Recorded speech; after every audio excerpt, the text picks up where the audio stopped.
August is National Picnic Month, so today we're putting together some healthy Italian options with Chef Amy Riolo. Welcome back to Great Day. Thank you so much for having me. This isn't your typical picnic. This isn't peanut butter and jelly sandwiches. This looks amazing. No. I've been picking at it this whole time, so I'm glad the food segment's finally here. Thank you. I'm glad you like what I brought.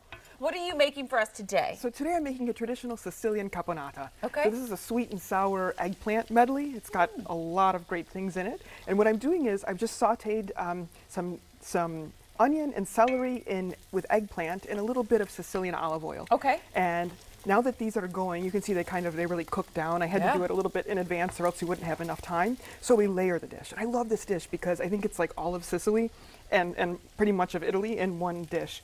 It's great for picnics because you can serve it cold. So I'm going to add some tomato paste.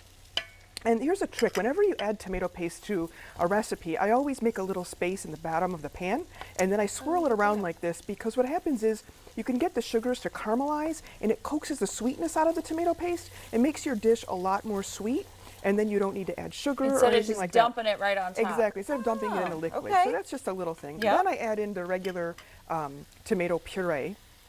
So these are just pureed tomatoes, and I stir those in.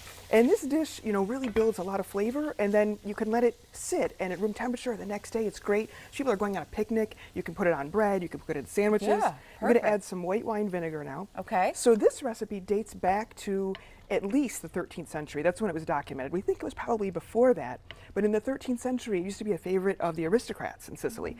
But they ate it as a condiment alongside of fish. Okay. So then in other years, when it was like more lean times and people who couldn't afford the really expensive fish would just have this. But it's still a very delicious dish on its own. So I'm going to add some golden raisins.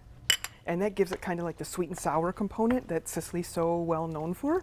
Is this something too, like if you're making it the night before, you put it in and it just kind of continues to soak up those flavors? Yes, it's even better. I like it the day after, even better than that day. I'm going to add your favorite now, capers. I'm glad there's some left because I've been snacking on them this whole time. They're a key ingredient to this dish and a lot of the food of this region. The capers come from Pantelleria, and they're really known for them. They give a nice piquant flavor to whatever we're making. And the Sicilian olives from the Castelvetrano olives, which are a type of the Nocellara variety.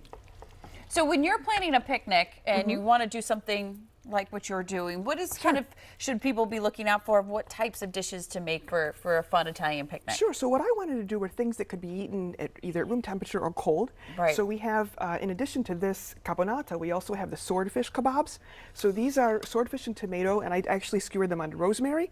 So you can grill them. You can do it in advance and bring them, or you could do it if you have a grill in your picnic spot. I thought that was mozzarella. It's swordfish. It's swordfish. Okay. Yeah, you could do halloumi cheese. You're vegetarian. That's a great. Thank you for reminding me. You could do mozzarella too for a little appetizer. Some people are vegetarian. It's meatless Monday, so we can go with that. And then over here, I have some Roman-style rice and herb stuffed tomatoes.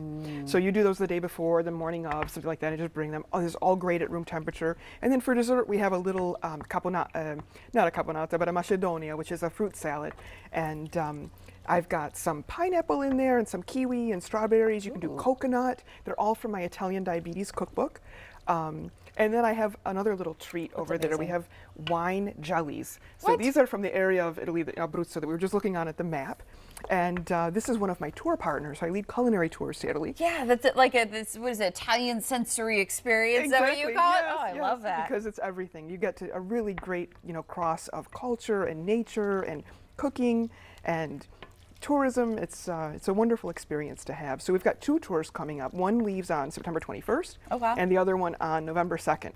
Perfect timing to get over there. So final ingredients. This is a surprise for everybody. Chocolate. What? Okay, Chocolate and eggplant. Unsweetened chocolate. It really adds that kind of 5th dimension, a little bit of umami, just melts right in there. So in the Sicilian town of Modica, they actually had chocolate brought over from the Spaniards. So they use chocolate in their recipes that a lot of other places in Italy or even in Sicily might not. And I think it just, you'll see when you eat it, I think it gives it a little bit of an extra thing. And then we finish off with our toasted pine nuts. Gotta have the pine nuts in there. Can I have a taste of this before we send it back out? You can do it however you like. I have it on a fork here for you if you want to eat the crostini, whatever you prefer.